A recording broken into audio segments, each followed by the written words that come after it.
नहूम अपनी किताब में कहता है, सत्यानाश करने वाला तुम्हारे विरुद्ध चढ़ आया है।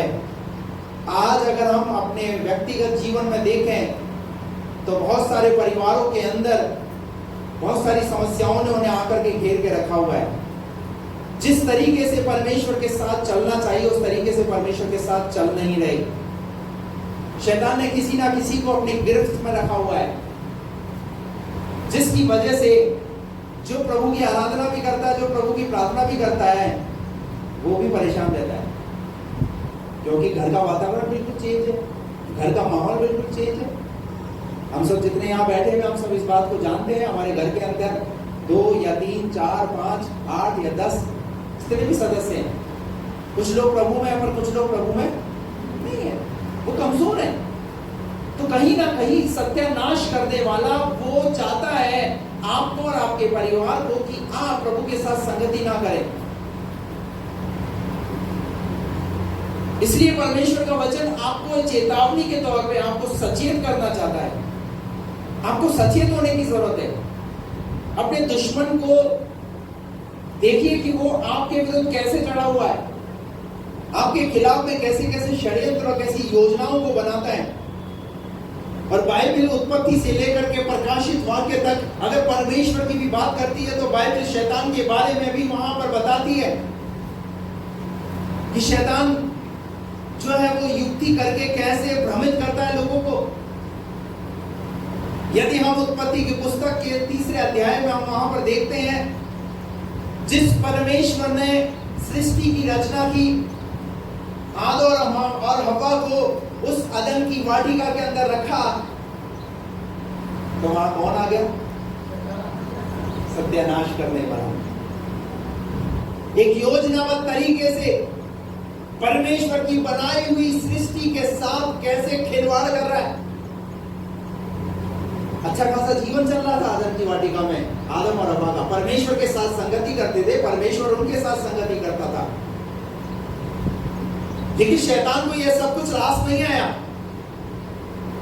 उसने आदम की वाटिका के अंदर आदम और हव्वा को बहकाया और परमेश्वर के विरुद्ध किया, आज्ञा उल्लंघन कराई, और आज्ञा उल्लंघन के द्वारा उनके जीवन में पाप आया। और पाप की वजह से अदन की वाटिका से आदम और हव्वा को क्या कर दिया?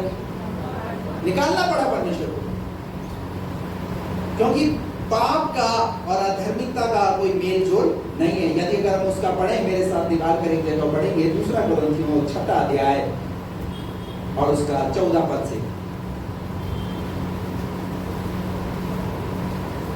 अविश्वासियों के साथ असमान जुए में ना जुतो, क्योंकि धार्मिकता और अधर्म क्या मेल जोल का कोई मेल जोल नहीं है।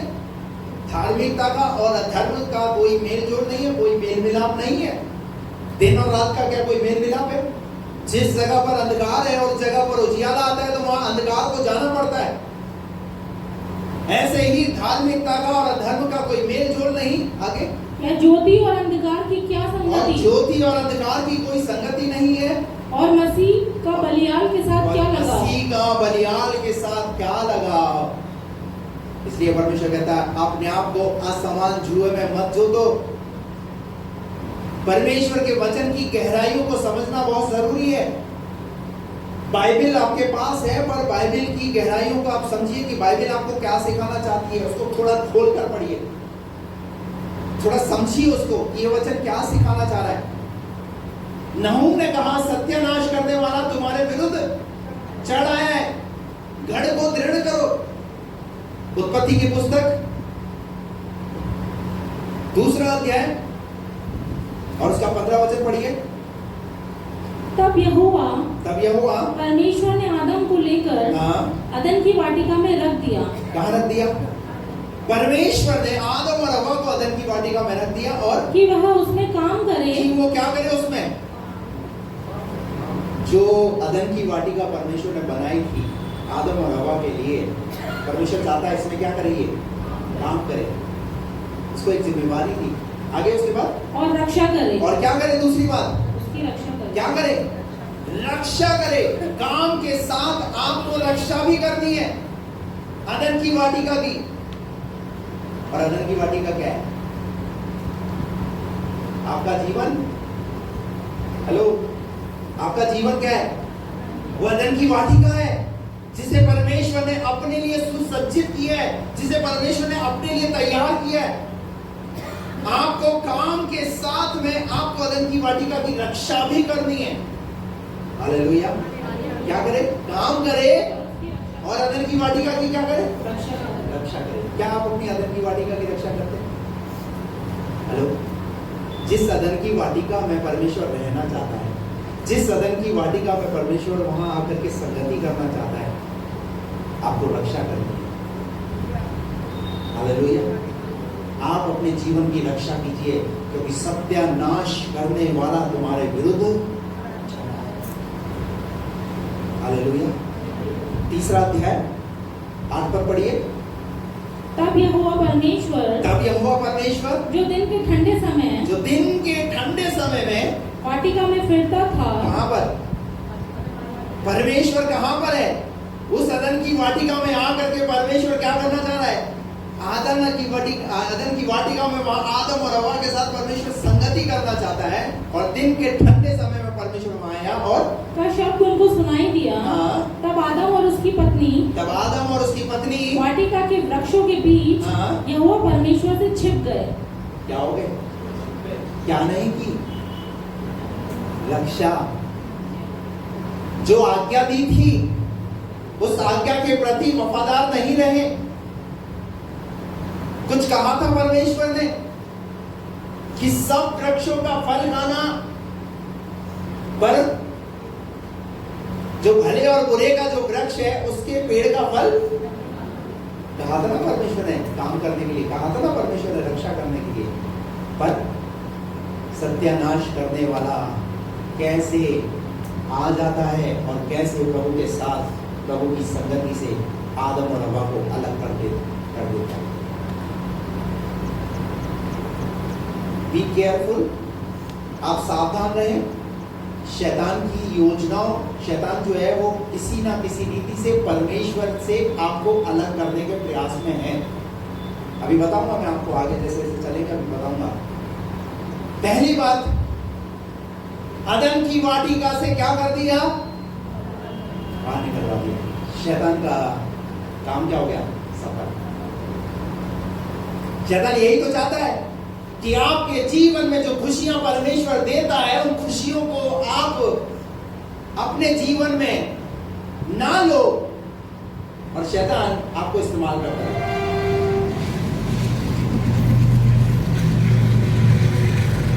अदन की वाटिका से क्या कर दिया परमेश्वर ने? बाहर निकाल दिया, क्योंकि पाप का और धार्मिकता का कोई मेल जोल।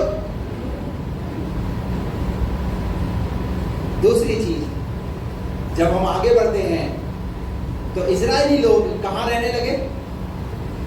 तंबू में रहने लगे।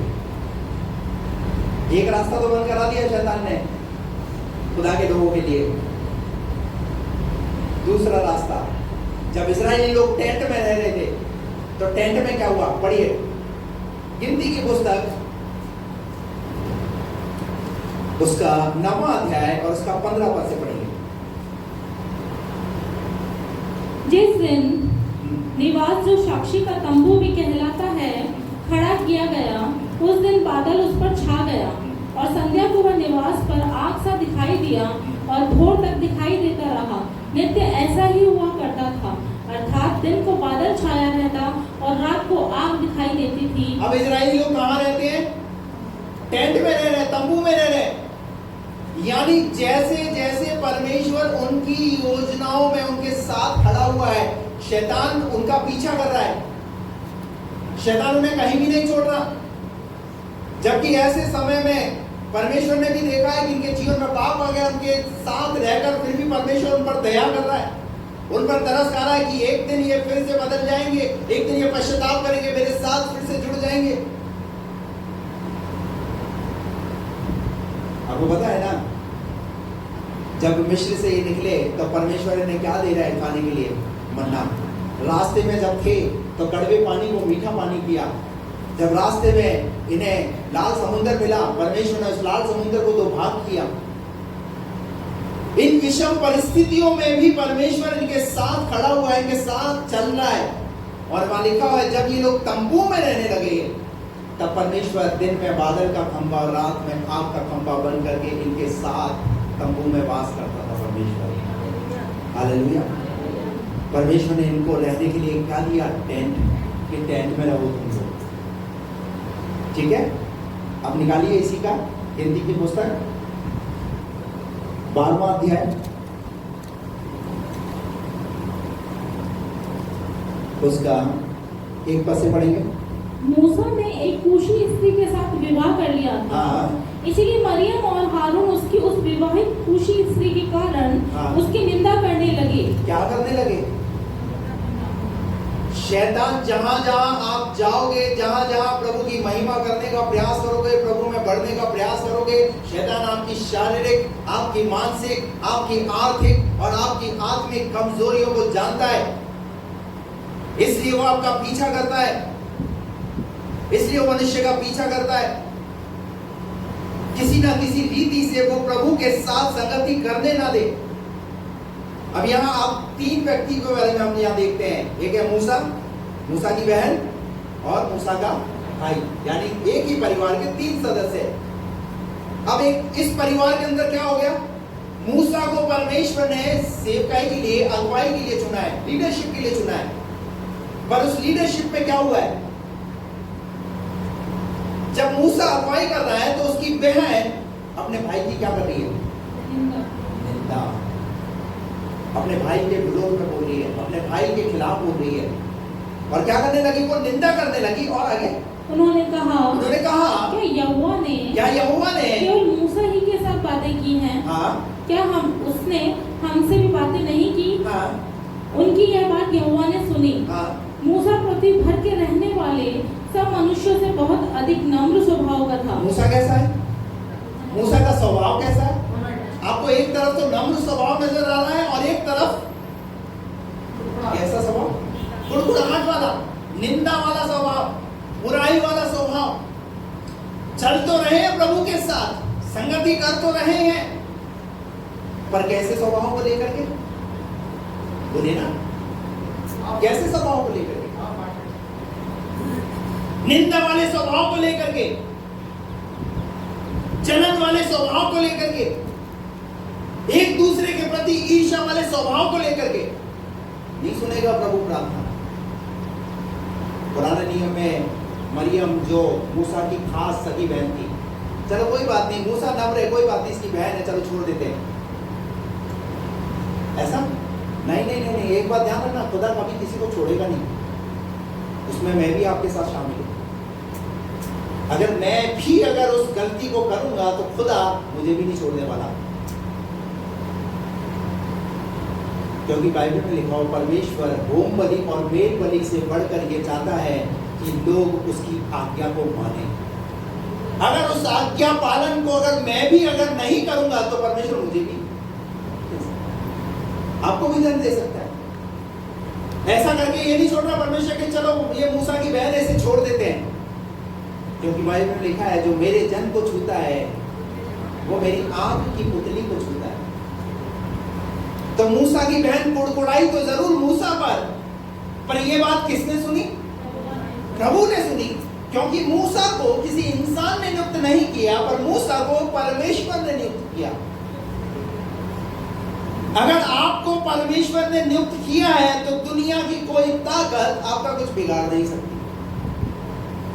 लेकिन अगर आप परमेश्वर के विरुद्ध में अगर कुछ करने का प्रयास करोगे तो परमेश्वर को वो भी बर्दाश्त नहीं। मूसा की बहन मूसा की निंदा करने लगी। मूसा नम्र स्वभाव का व्यक्ति है, और उसके बाद क्या लिखा है? इसलिए यहोवा ने एकाएक मूसा और हारून और मरियम से कहा तीनों मिलाप वाले तंबू के पास निकल आओ। तीनों को कहा जाओ? जिस जगह पर परमेश्वर आता था, जिस जगह पर परमेश्वर के साथ संगति करता था, जिस जगह पर परमेश्वर से मिलता था, परमेश्वर ने बोला इधर आ जाओ, उस जगह पर मैं तुम तीनों का हिसाब करूंगा। अलग, भीड़ से अलग किया प्रभु ने। पता भीड़ से अलग क्यों किया? क्योंकि नहीं तो भीड़ ये सोचती इनका जीवन ही ठीक नहीं है, ये हमें क्या अगुवाई देंगे। भीड़ को क्या मिल जाता? मौका मिल जाता। अरे इसका तो प्रार्थना का जीवन ठीक नहीं है, ये दूसरों के लिए प्रार्थना करती है, पहले खुद अपना प्रार्थना का जीवन ठीक कर। बहुत सारे लोग प्रार्थना करते हैं पर अपना जीवन ठीक नहीं रखते, दूसरों के विषय में बोलते रहते हैं। अपना जीवन ठीक रखना बहुत जरूरी है। मूसा, हारून और मरियम तीनों को परमेश्वर ने मिलाप वाले तंबू के पास बुलाया और क्या कहा? तब वे तीनों निकल आए। तब यहोवा ने बादल के खंभे में से उतरकर, सुनना अभी तक कुछ भी नहीं हुआ यहाँ पर, सिर्फ परमेश्वर ने लाइन हासिल किया है।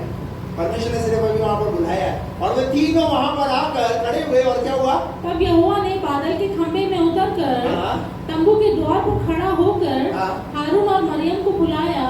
अतः वे दोनों उसके पास निकल आए। तब यहोवा ने कहा, मेरी बातें सुनो। यदि तुम में कोई नबी हो तो उस पर मैं यहोवा दर्शन के द्वारा अपने आप को प्रकट करूंगा या स्वप्न में उससे बातें करूंगा, परंतु मेरा दास मूसा ऐसा नहीं है। कौन गवाही दे रहा है? मूसा की गवाही कौन दे रहा है? गवाही कहां से आ रही है? ध्यान रखना, गवाही ऊपर से आनी चाहिए। हम क्या चाहते हैं? हम लोगों से आदर चाहते हैं, हम मनुष्य से आदर चाहते हैं।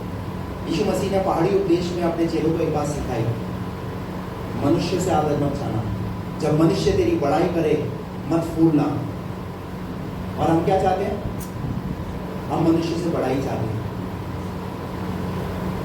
पर यहां पर मूसा के लिए कहां से गवाही आ रही है? ऊपर से, स्वर्ग से, परमेश्वर की ओर से क्या गवाही आ रही है कि मूसा मेरा ऐसा दास है, वह तो मेरे सब घरानों में विश्वास योग्य है। Praise the Lord. वो तो कैसा है? मेरे पूरे घराने के अंदर विश्वास योग्य है। हालेलुया।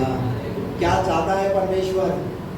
आप परमेश्वर के लिए विश्वास योग्य बनिए, अपने घराने के अंदर विश्वास योग्य बनिए और आपकी विश्वास योग्यता एक ना एक दिन आपके परिवार का उद्धार कराएगी, आपके परिवार का छुटकारा कराएगी। आप विश्वास योग्य बने रहिए। शैतान जरूर सत्यानाश करने वाला तुम्हारे विरुद्ध छड़ आया हो, लेकिन अपनी वफादारी को बनाए रखना, अपनी ईमानदारी को बनाए रखना, अपने उस प्रेम को बनाए रखना, क्योंकि शैतान ही है जो आपके और आप परमेश्वर के बीच में ऐसी चीजों को लेकर के आएगा जिससे आपका संबंध टूट जाए।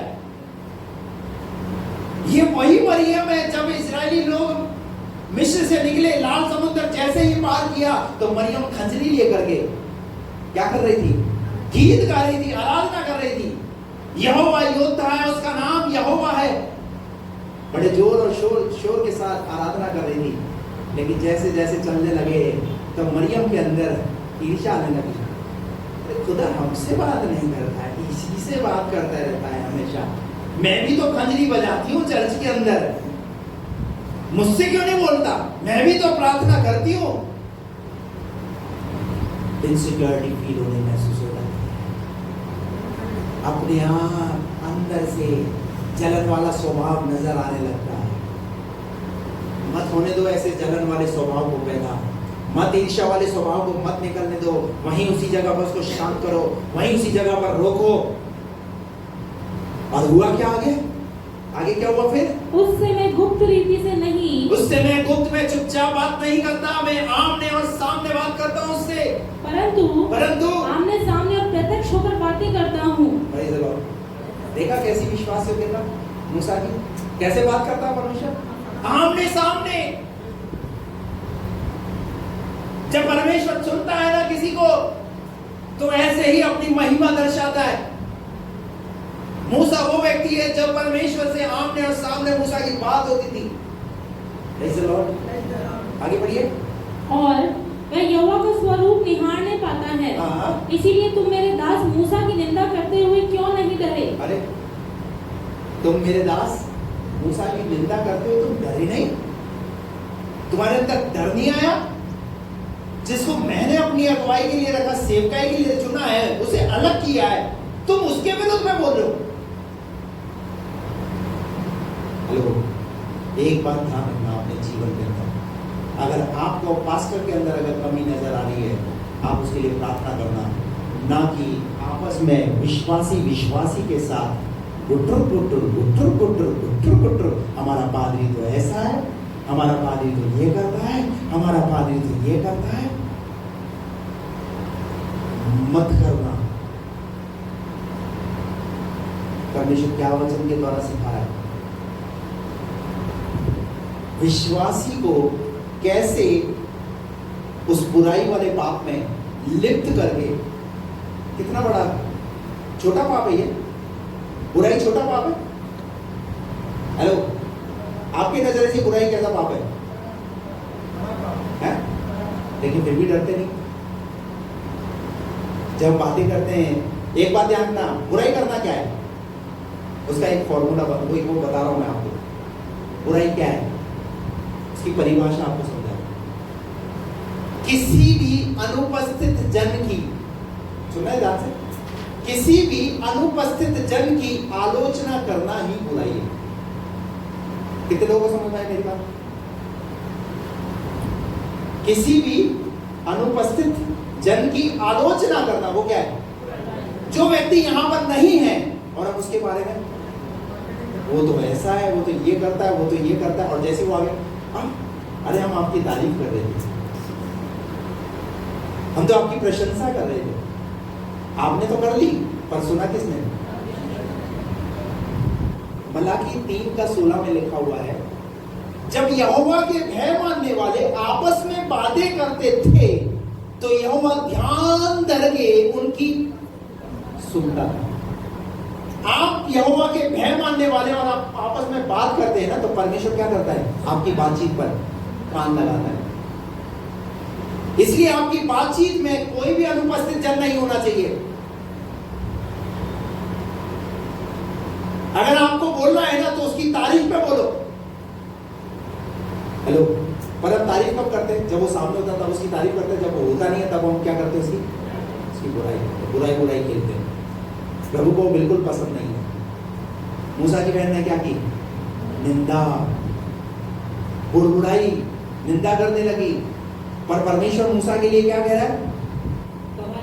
वो गवाही दे रहा है। और लोग आगे क्या लिखा है? तब यहोवा का कोप उन पर भड़का, पर यहोवा का कोप उन पर भड़का, पहले समझाया और उसके बाद फिर परमेश्वर ने अपना कोप भड़काया और वह चला गया। और वो चला गया। तब वह बादल तंबू के ऊपर से उड़ गया। हेलो, यहोवा गया तो यहोवा बादल में होकर के चलता है भैया। हालेलुया।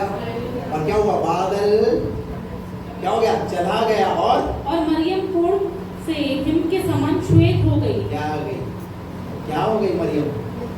मरियम को कोढ़ हो गया। क्या गलती की? निंदा, बुराई, और निंदा की वजह से क्या आ गया? मरियम को कोढ़ आ गया। अब कोढ़ हो गया तो क्या हो गया फिर? और हारून ने मरियम की ओर दृष्टि की और देखा कि वह कोढ़िन हो गई है। तब हारून मूसा से कहने लगा, हे मेरे प्रभु, हम दोनों ने जो मूर्खता की वरन पाप भी किया। अब क्या हो रही है? यहाँ पर प्रार्थना हो रही है। हारून ने क्या बोला? अरे ये तो मेरी बड़ी बहन है, अरे क्या हो गया?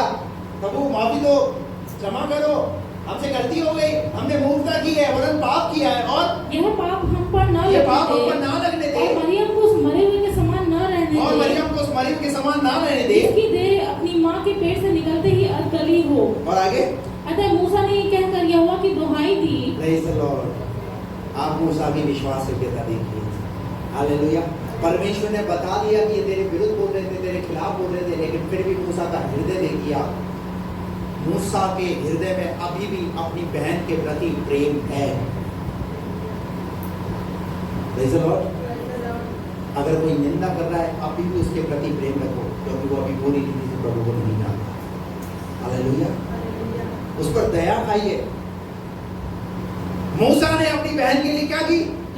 दुहाई दी, प्रार्थना की, और हे ईश्वर कृपा कर और उसको चंगा कर। यहोवा ने मूसा से कहा, यदि उसका पिता उसके मुंह पर थूका ही होता तो क्या 7 दिन तक वह लज्जित न रहती? और इसलिए वह 7 दिन तक छावनी से बाहर बंद रहे। कहाँ? अब वो तंबू में नहीं रहेगी, वो छावनी से।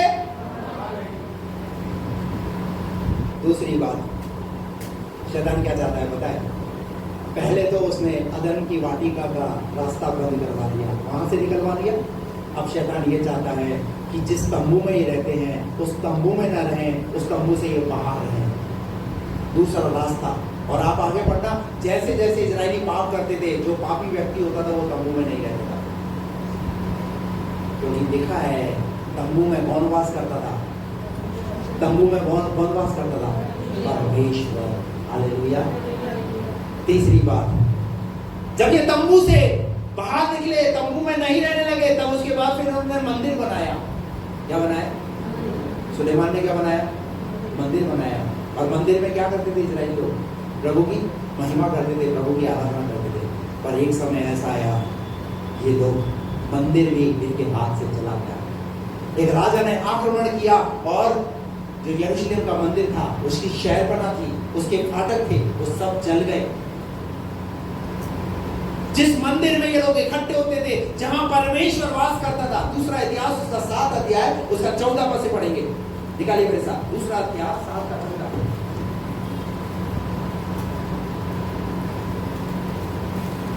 तब यदि मेरी प्रजा के लोग जो मेरे कहलाते हैं दीन होकर प्रार्थना करें। कैसे प्रार्थना करें? दीन होकर प्रार्थना करें और मेरे दर्शन की खोजी होकर और अपनी बुरी चाल से फिरें, तो मैं स्वर्ग में से सुनकर उनका पाप क्षमा करूंगा और उनके देश को ज्यों का त्यों कर दूंगा। आपसे जो प्रार्थना इस स्थान में की जाएगी, उस पर मेरी आंखें खुली और मेरे कान लगे रहेंगे। मेरी आंखें खुली और मेरे कान। अब इसका 7 का 1 पद पढ़िए। जब सुलेमान ये प्रार्थना कर चुका, तब स्वर्ग से आग ने गिरकर होम बलियों तथा अन्य बलियों को भस्म किया और यहोवा का तेज भवन में भर गया। अभी यहोवा का तेज कहाँ पर है? मंदिर में, यहोवा के भवन के अंदर है। अब परमेश्वर क्या कह रहा है यहाँ पर 7 का 14 के अंदर? अब से मेरी आंखें खुली और मेरे कान तुम्हारी प्रार्थनाओं पर लगे रहेंगे। और आगे याजक यहोवा के भवन में प्रवेश नहीं, इसी का आगे 7 का 14 का आगे बढ़ो। क्योंकि अब मैंने इस भवन को अपनाया और पवित्र क्या किया? मैंने भवन को अपनाया है और इसे क्या किया है? मैंने पवित्र किया है। और मेरा नाम सदा के लिए ताकि मेरा नाम, हेलो, ये किसका दर्शन है? ये परमेश्वर का दर्शन है कि परमेश्वर चाहता है कि उसका नाम परमेश्वर के भवन में सदा तक लिया जाए। हालेलुया। और आगे बढ़िए। और मेरी आंखें और मेरा मन दोनों नित्य यहीं लगे रहेंगे। कहाँ लगे रहेंगे? देखिए परमेश्वर कितना बड़ी बातें सोचे हुए है कि वो चाहता है इस मंदिर में ये लोग इकट्ठे होते हैं, इस मंदिर में ये मेरी आराधना करते हैं, मेरी उपासना करते हैं, यहाँ पर मेरा मन इनके साथ लगा रहेगा। और यदि तू अपने पिता दाऊद के समान अपने को मेरे सन्मुख जानकर चलता रहे और मेरी सब आज्ञाओं के अनुसार किया करे और मेरी विधियों और नियमों को मानता रहे, तो मैं तेरी राजगद्दी को स्थिर रखूंगा। क्या करूंगा? Praise the Lord. परमेश्वर चाहता था जो मंदिर बनाया गया, इस मंदिर में परमेश्वर की आराधना करें, परमेश्वर की उपासना करें, है ना? लेकिन हुआ क्या? आगे जब आप पढ़ोगे, जिस मंदिर में ये लोग उपासना करते थे, वो मंदिर के जितने भी पात्र थे, वो सब कहाँ चले गए? गुलामी के अंदर। दुश्मनों ने मंदिर को क्या कर दिया? अपने अंडर में ले लिया। सत्यानाश करने वाला तुम्हारे विरुद्ध चढ़ा है। अदन की वाटिका का रास्ता बंद, तंबू का रास्ता बंद। तीसरा, अब चौथी बात, अब कहा क्या बंद करना चाहता है परमेश्वर? शैतान क्या बंद करना चाहता है? निकाल कर पढ़िए। इसी का दूसरा कुरिन्थियों और उसका 6 का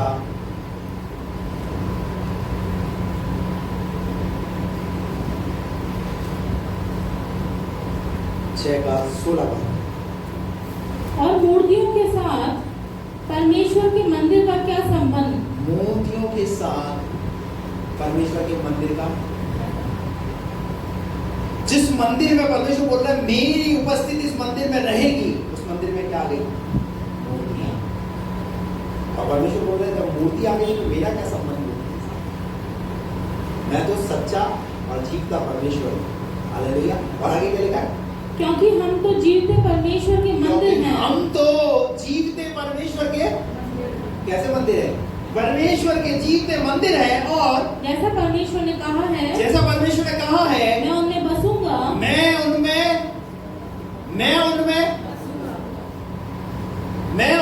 बसूंगा। क्या बंद करा है? अदर की वाटिका, तंबू, मंदिर। अब आपका हृदय बंद कराना चाहता है।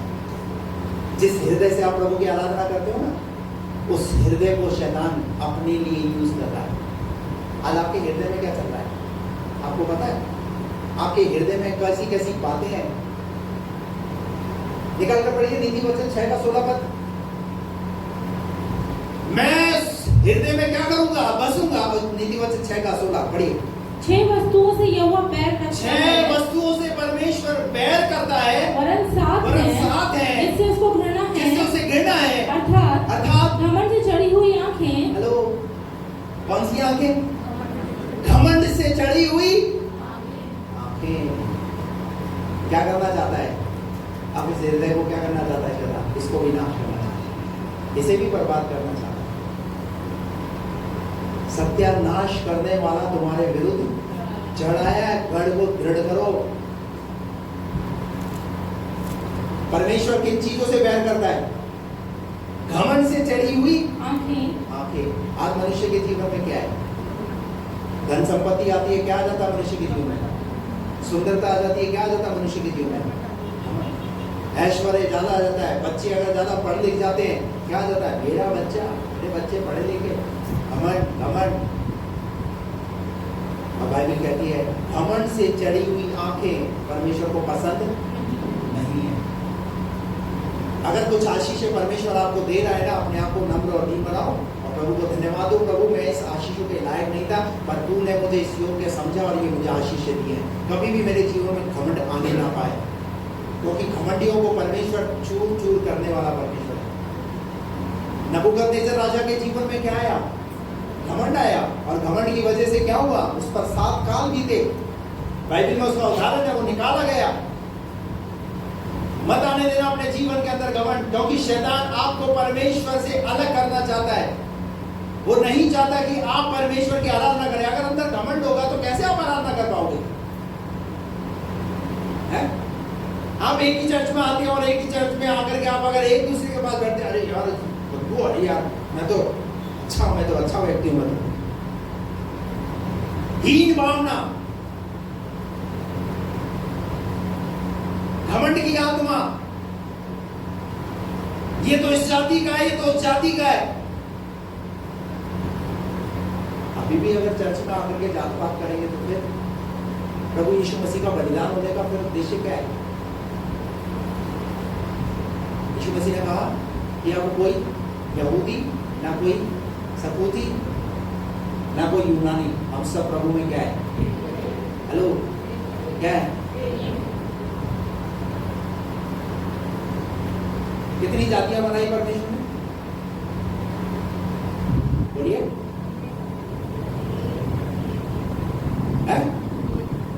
एक बनाई, 2 जाति बनाई, एक नर और एक नारी करके। हेलो, बाकी और कोई जाति और जात पात कुछ नहीं बनाया। ये सब कुछ बनाया किसने? ये सब कुछ मनुष्य ने बनाया। हिंदू है, मुस्लिम है, तो सिख है, तो ईसाई है। ये सब भेदभाव मनुष्य ने इस धरती पर किया।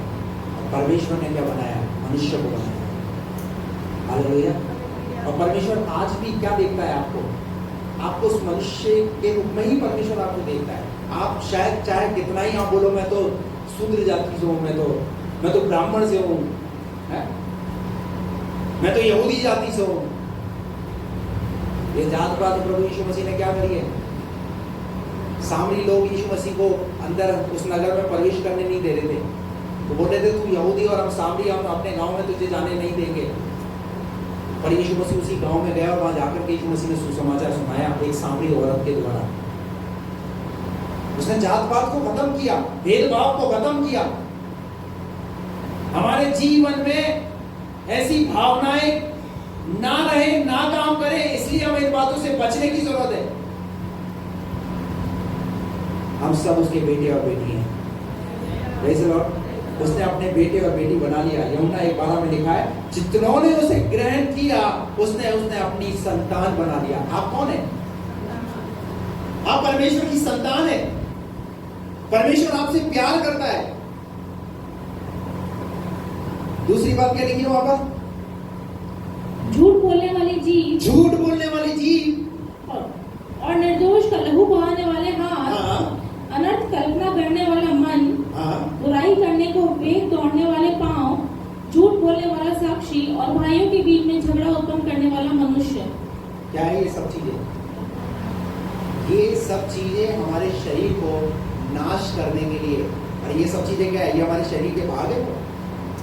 घमंड, झूठ बोलने वाली जीभ है, और हमारे हाथ, लहू बहाने वाले हाथ। समझ में आ रही है आपको मेरी बात?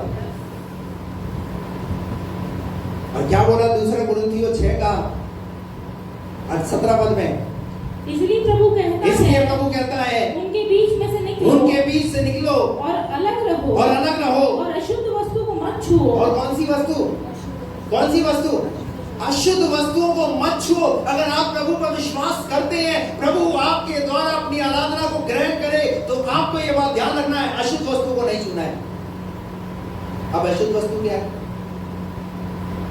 तंबाकू एक बहुत शुद्ध पात्र है, शुद्ध चीज है। तंबाकू कैसी है? शुद्ध है। बीड़ी कैसी है? बीड़ी नहीं, बहुत अच्छी चीज है। सिगरेट, शराब, बाइबल कहती है अशुद्ध वस्तुओं को मत छुओ, छूने तक की। और बाइबल में अगर नीति वचन आप पढ़ोगे, वहां लिखा हुआ है शराब के विषय में, तो ये लिखा हुआ है, पता है किसी को क्या लिखा है? जब वो धार के साथ उंडेली जाए तो उसको देखना भी नहीं है, पीने की तो बहुत दूर की बात है। पर आज परिवारों में क्या चीज राज कर रही है? शैतान इस मंदिर को भी बंद करना चाहता है, इस हृदय को भी बंद करना चाहता है। इस हृदय से आराधना ना निकले। उसने अदन की वाटिका को बंद करा दिया, तंबू को बंद करा दिया, उसने मंदिर को बंद करा दिया। अब वो ये चाहता है आपका और मेरा हृदय, जो प्रभु को हम समर्पित करते हैं यहाँ आकर के, सिर्फ एक दिन प्रभु को आकर के यहाँ प्रभु को 2 घंटे में हृदय समर्पित करने से कुछ होने वाला नहीं है। अगर देना है पूरा हृदय प्रभु को दो।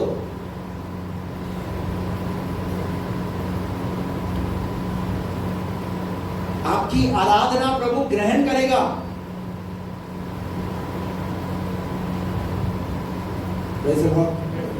क्या लिखा है यहाँ पर? और अशुद्ध वस्तुओं को मत अशुद्ध छुओ, वस्तुओं को मत छुओ, तो मैं तुम्हें ग्रहण करूंगा। कब? अब समझ में आ रही बात? नहीं आ रही? ये मैं नहीं बोल रहा हूं। हम सोचते हैं प्रभु हमें ग्रहण करे, हमारी प्रार्थनाओं को सुने। नहीं सुनेगा। वो बोल रहा है मैं कब ग्रहण करूंगा? जब तुम अशुद्ध वस्तु को नहीं छुओगे, तब मैं तुम्हें ग्रहण करूंगा। लेकिन आज परिवारों में क्या है? किसी ना किसी परिवार में कोई ना कोई अशुद्ध चीज उस परिवार को क्या कर रही है? खा रही है। सिर्फ खाने पीने की चीज बातों से अशुद्ध नहीं, पर अगर आपके मन में अगर निंदा भी है किसी के प्रति, अगर आपके मन में किसी के प्रति कड़वाहट भी है, ईर्ष्या भी है, तो वो भी क्या है? वो भी अशुद्ध चल रहा है ना आपके मन में। अशुद्ध बातें है ना वो भी। मरियम के मन में क्या चल रहा था अपने भाई के प्रति? तो अच्छी बात थी क्या? वहां तो रिजल्ट है तुरंत। वहां पुराना नियम आप पढ़ोगे ना, पुराना नियम तो आपको इंस्टेंट ऐसे इधर गलती की, इधर पाप की, और उसका। और अभी आप चाहे कितने ही सुट्टे लगा लो कुछ भी नहीं होगा, चाहे कितनी तंबाकू खा लो कुछ भी नहीं होगा। आप चल रहे हो जैसे चलते रहोगे।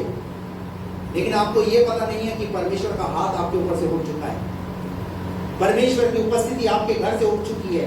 क्योंकि वो कह रहा है मैं तुम अशुद्ध वस्तुओं को छूओगे, मैं तुम्हें ग्रहण। एक उदाहरण मुझे याद आ रहा है, दानियल की किताब के अंदर, वो बता करके मैं बंद करूंगा। मेरे साथ निकालिए दानियल की पुस्तक, 1 अध्याय 8 पद। परंतु दानियल ने अपने मन में ठान लिया कि वह राजा का भोजन खाकर क्या नहीं खाएगा? किसका भोजन? ये दानियल कौन है? दानियल प्रभु का दास है। ये बंधुआई में है, जरूर गुलामी में है, राजा इन्हें गुलाम बनाकर ले आया है, लेकिन पता है गुलामी में भी ये आराधना किसकी करते हैं? ये प्रभु की आराधना। हालेलुया। और क्या क्या ठान लिया इसने दानियल ने अपने मन में ठान लिया कि वह राजा का भोजन खाकर, किसका भोजन? राजा का भोजन खाकर और उसके पीने का दाख मधु, और उसके पीने का दाख मधु पीकर अपवित्र ना होए। आपको ठानना पड़ेगा, तब जाकर के वो काम होगा। आप ठानोगे नहीं तो कुछ होने वाला नहीं। हेलो, कितने लोग मेरी बात समझ आए? आपको पता है आप जो गलती कर रहे हैं, जब तक आप ठानेंगे नहीं आज के बाद मैं इस चीज को, इस गलती को नहीं करूंगा, तब तो आप उसमें सफलता देखोगे ना, तब तो आप बढ़ते हुए देखोगे ना अपने आप को। लेकिन अगर आप वचन को सुनने के बाद भी अगर फिर जाकर के वही गलती कर रहे हैं, तो बताइए क्या होगा फिर अंजाम? फिर उल्टा दोषारोपण क्या होगा? तो चर्च जाते हैं पर हमारी प्रार्थना सुनी नहीं जा रही, इतने सालों से जा रहे हैं, हमारे काम हो नहीं रहे, प्रभु हमारी प्रार्थना सुन नहीं रहा। क्यों नहीं सुन रहा? क्योंकि प्रभु कह रहा है तुम अशुद्ध वस्तु छुओगे, मैं तुम्हें ग्रहण नहीं करूंगा। हेलो, क्या ठान लिया दानियल ने? ठान लिया कि वो राजा का भोजन और उसके पीने का दाख मधु पीकर अपवित्र ना होए। और इसीलिए उसने फौजों के प्रधान से विनती की कि उसे अपवित्र ना होना पड़े। क्या ना होना पड़े? क्या कभी आपने ऐसे खाना? हेलो, एक बात ध्यान रखना, जब किसी इंसान की जो शुरुआत होती है ना, किसी भी नशीली चीज से या किसी भी गलत बात से, तो वो थोड़ी से शुरू करता है। ड्रिंक करने वाला व्यक्ति होता है, शुरू में कितनी पीता है? कितनी? कितनी? वो सिर्फ एक पैक। अब तो ऐसे लग रहा है अभी भी एक पैक लगा के आए, थोड़ा सा अच्छे से बैठो, ऐसे बैठो। कितना? 60 है एक पैक। फिर उसके बाद फिर लगता है यार थोड़ा सा अच्छा लगा है यार, कर भी जरूर, तो मुंह को करवा किया है, पर थोड़ा सेट कर दिया इसने, बस टेंशन मुक्त हो गया। तो धीरे धीरे धीरे धीरे धीरे धीरे क्या होती चली जाती है? पहले तो वो घर में पीता है, फिर उसके बाद वो बाहर तक जाना शुरू कर देता है। अब कहाँ जा रहा है वो? अब बाहर में जा रही है। घर वाले जो चैन नहीं लेने देते, घर में मुझे पीने नहीं देते ढंग से, इसलिए मैं बाहर में जाके पीऊंगा। तो क्या हो गई? क्वांटिटी। हेलो, तो समझ में आ रहा है? परमेश्वर बोल रहा है मैं तुम्हें ग्रहण करना चाहता हूं, पर अशुद्ध वस्तु को छोड़ो, अशुद्ध वस्तु से दूर रहो। क्योंकि पता है कौन है?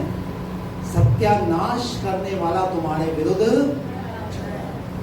अदन की वाटिका में, अदन की वाटिका से उन्हें उसने बाहर निकलवा दिया, तंबू में रहने नहीं दिया, मंदिर से भी। और अब इस हृदय में भी शैतान क्या चाहता है? ऐसी ऐसी चीजों को हृदय में ला करके उसने बैठा दिया है, जिससे वो ये चाहता है कि अब जब हृदय इनका गंदा रहेगा तो प्रभु उनकी प्रार्थना कैसे सुनेगा? कितने लोगों को मेरी बात समझ में आई? आज आपको क्या साफ रखने की जरूरत है? आज आपको किसकी रक्षा करने की जरूरत है? और ये हृदय समझ लीजिए, ये परमेश्वर की वो अदन की वाटिका है जिसमें परमेश्वर रहना चाहता है। हालेलुया। कैसे लोग एक निर्णय लेकर के जाइए।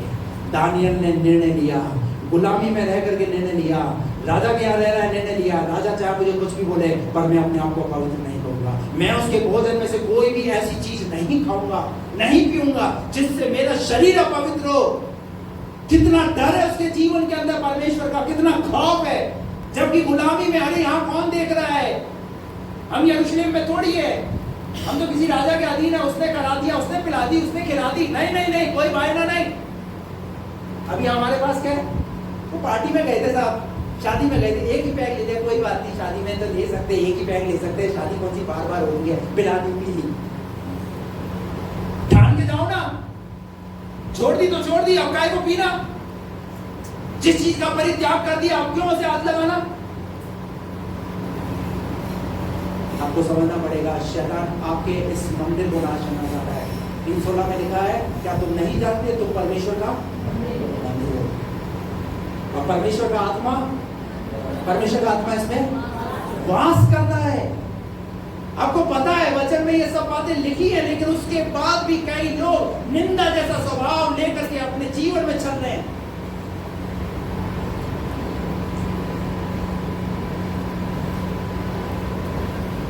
कई लोग तो घर से खा करके चर्च तक आएंगे, तब तक अंदर चर्च में पवित्रता के साथ आना। तो क्या प्रभु चर्च में बात नहीं है? जब मैं अजमेर में था ना चर्च में, वहाँ पुराना वाला जो श्रीनगर वाला जो चर्च है, वहाँ पीछे की तरफ वो क्या था, तो कुछ लोग वहाँ पीछे से एंटर करते थे। वो पीछे से एंटर करते थे तो वहाँ जो है गिलास पानी का ले जा करके बाहर पानी वानी पी करके कुल्ला उल्ला करके फिर उसके बाद एंटर होते थे। अब हमने अपना हृदय पवित्र कर लिया प्रभु, अब हमारी दुआ सुनना, हमारी प्रार्थना सुनना, हमारे काम बन जाए, हमारा जीवन प्रभु के चर्च में प्रभु बात नहीं है।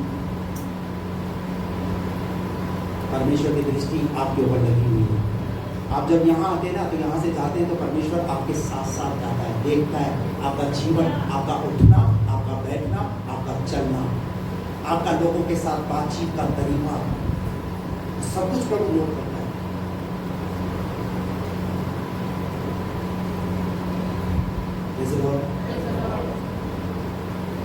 शैतान की युक्ति को मत सफल होने, सत्यानाश करने वाला तुम्हारे विरुद्ध चढ़ा है, मत चढ़ने दीजिए, मत उसे हावी होने दीजिए। और उसके बाद आगे का लिखा हुआ है 9:2 में, सत्यानाश करने वाला तुम्हारे विरुद्ध चढ़ा है, इसलिए गढ़ को क्या करो? गढ़ क्या है? आपका जीवन वो एक गढ़ के समान है, अपने पैरों को दृढ़ करो।